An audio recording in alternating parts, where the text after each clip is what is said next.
Teen Titans is remembered for being a mostly lighthearted and comedic show, but it knew how to balance that comedy with more complex themes such as betrayal, obsession, and even xenophobia. But I'd argue that the show's darkest episode was Season 2's How Long is Forever, one of the most memorable stories from the entire series.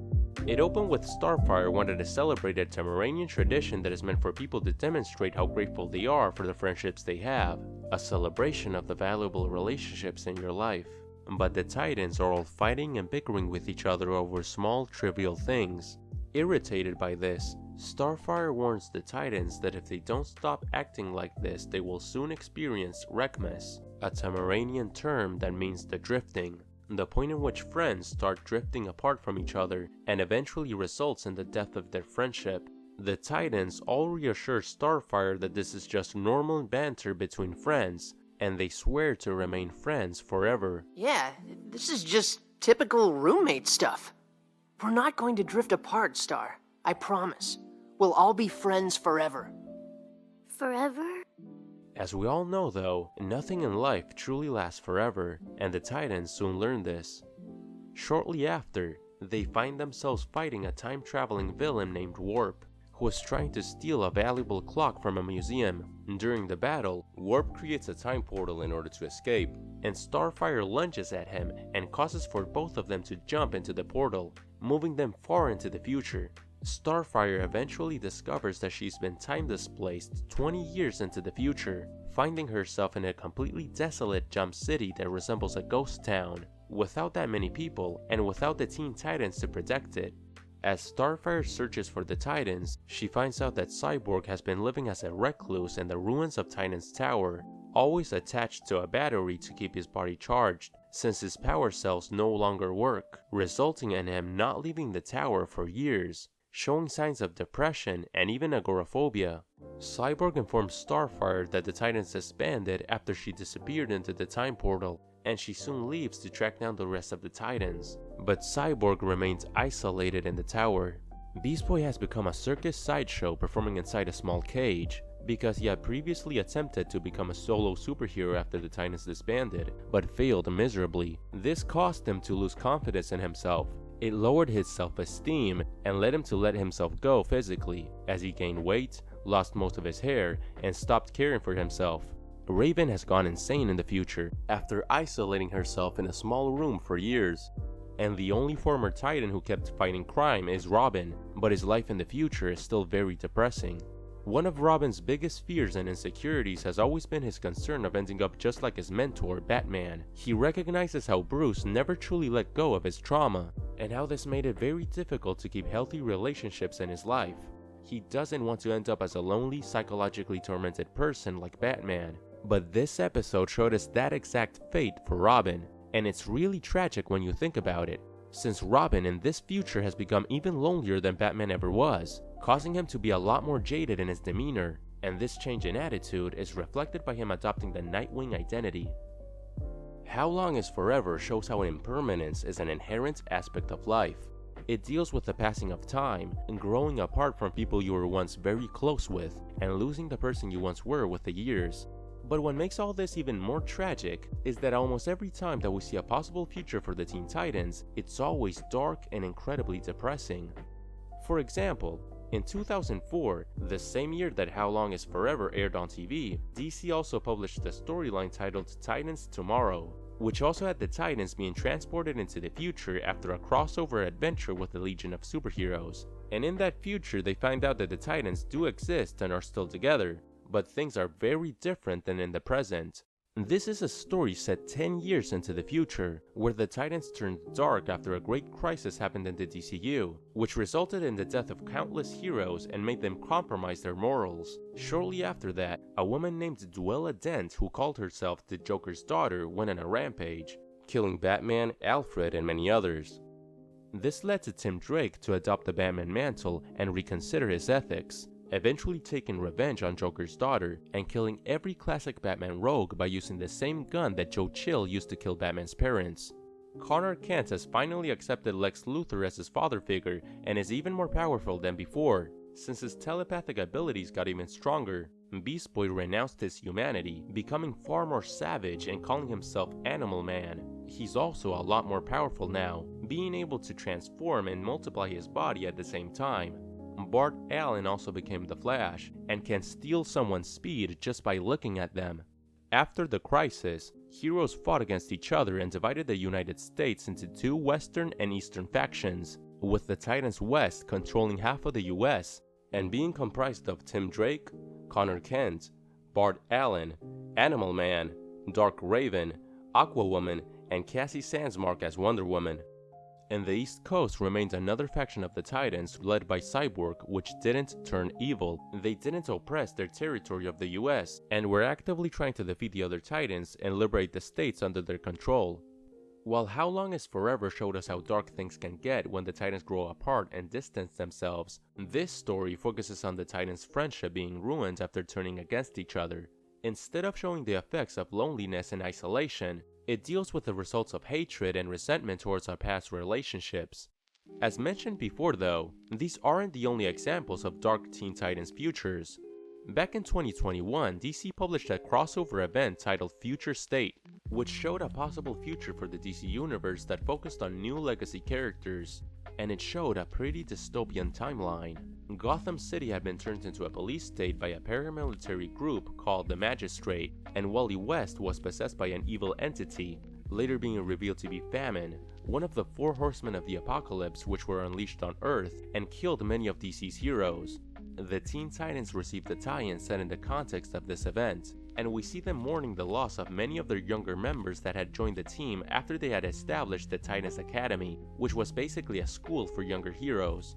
Dick is feeling guilty for being partly responsible for the deaths of these fallen Titans, since, after reflecting on his actions, he now believes that they were using the kids in an unethical way. They died like child soldiers in a war.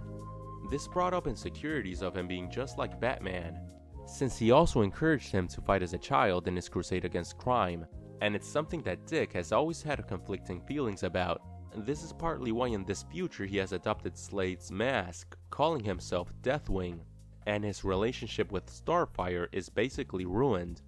And Beast Boy and Cyborg actually fused together against their will in the years since the Crisis, calling themselves Cybeast now. This particular story from the tie-in comics deals with the Titans trying to recover the Spear of Destiny, which would allow them to fight against the Four Horsemen and try to finally defeat them. But even if they won, the Titans still ultimately lost. They went through incredibly traumatic events that irreparably damaged their friendship forever, and are basically stuck on a dystopian DC future which never got resolved, since DC dropped their intended future plans after Future State. This event did introduce Red X from the cartoons into the comics though, and DC did follow up on that in the subsequent Titans Academy comics, where they revealed that Red X was actually some guy. He was just some guy. Some of you might remember that the Teen Titans also had a series of animated movies in the DC AMU, and they were actually pretty good movies. Both Justice League vs. the Teen Titans and the Judas Contract are very enjoyable movies that made you care for that iteration of the team, which made it even more shocking when we saw Justice League Darkseid War, a movie that had the Justice League falling against Darkseid, and showed the deaths of almost all of the heroes they had introduced into that universe, including the Teen Titans. And man, it was brutal. They even killed off Titans they hadn't properly introduced yet, like Wallace West, and those who didn't die immediately suffered even more, like Nightwing going insane, or Starfire being tortured and transformed with cybernetics in Apocalypse. This might just be the darkest future for the Titans that we've ever seen, and one of DC's darkest possible futures in general. Now, ironically, one of the few instances where we saw the future of the Teen Titans, and it was actually positive, happened during an episode of Teen Titans Go titled Staring into the Future. And look, I know many people still hate Teen Titans Go and always will, but we should always keep in mind that Teen Titans Go isn't an adaptation of the Teen Titans. They are a parody of them and the DCU in general. Getting actually angry at something from this show is just like getting angry at a cutaway gag from Family Guy about Superman. Like, sure, you can, but we shouldn't take any of this too seriously. But since Go is a parody of the Teen Titans, it makes this episode feel very fitting. In a traditional Teen Titans story that focuses on their future, it's always shown as being pretty dark. So if a parody is going to tackle that kind of story, it only makes sense that they do the opposite of that and show a future that's actually positive and nice. This episode starts with Beast Boy and Cyborg causing a mess at the tower, with Robin making them clean up their mess and telling them that life isn't just about goofing off and being lazy, since it's also about responsibility. Beast Boy and Cyborg don't want to hear none of that, and so they end up having a staring contest that literally lasts 30 years. After realizing how much time has passed, they start exploring the future Jump City and find out that Robin has now become Nightwing and is happily married to Barbara Gordon Batgirl, with them even having children. He tells them that he got over his obsession with Starfire long ago, and she actually moved back to Tamaran, where she became queen of her people. Raven's got it even better, since in the future she became the literal goddess of the universe after defeating her father Trigon. Beast Boy and Cyborg do not like this stable, pleasant future at all, since their friends have all become functioning adults with responsibilities, and so they work to try to prevent this future from happening. By the end of the episode, we see a new future after they've changed the timeline, where Jump City is being invaded by robots, and the Titans are all defeated and in pain. With the exception of this episode though, we can see that what these possible futures all have in common is that the Titans' lives are usually ruined after they separate from one another or start fighting with themselves. In How Long Is Forever, their lives immediately started going downhill after growing apart, realizing that they need to stay together to prevent the dark future from happening, and in Titans Tomorrow they have this same realization. Initially, after seeing the awful people they turned out to be, the present Titans think about disbanding after they defeat their future selves and get back to their time.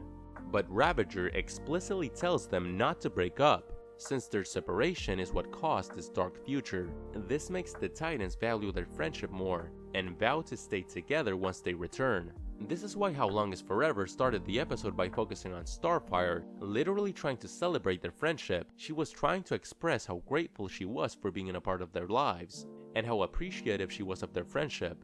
It's what they realized in the end of the episode. The reason they had separated all those years ago is that even though they all genuinely loved being friends, they never fully expressed that love in the present moment. That's a beautiful thing to focus on, because it's a very important message for all of us. In life, we know that no friendship or relationship will ever last forever, but exactly how long that connection lasts is mostly dependent on us. It's up to us how deeply we connect with the people in our lives, and how much we want to engage with and express genuine interest in that other person. If we don't make an honest effort to truly show our appreciation for the people we care about, then we will never get to see the full potential of that relationship we have with that person. This is why we have to take care of our loved ones in the present moment, before they simply become another memory. And this is, in my opinion, one of the darkest aspects from How Long Is Forever, since although we can see in the episode that the future Titans don't want to think about reuniting the team and try to ignore Starfire, it's also very obvious that they never stopped thinking about the Titans in all that time. They spent 20 years isolating themselves and reflecting on how their lives changed for the worse once they all separated, as if they were emotionally stuck on that precise moment. Impermanence is an undeniable aspect of our existence, but knowing that our time is limited is one of the biggest reasons to always try to express how we truly feel for the people that are close to us. There's literally billions of human beings on Earth. In your entire life, you will only get to meet just a select group of people that are your close friends and family, and that means something. Every person you come across has an inherent value just because of that, and we need to show appreciation for the people that deserve it. Since love is not only an emotion that we feel, but it's also an action that we can actively express. Even the fact that you are watching this video and are listening to me right now is something that I appreciate so much. There's literally millions of videos being uploaded onto YouTube every single day, and out of all of those possibilities you chose this and watched something that I created. And that's something that I sincerely, really appreciate.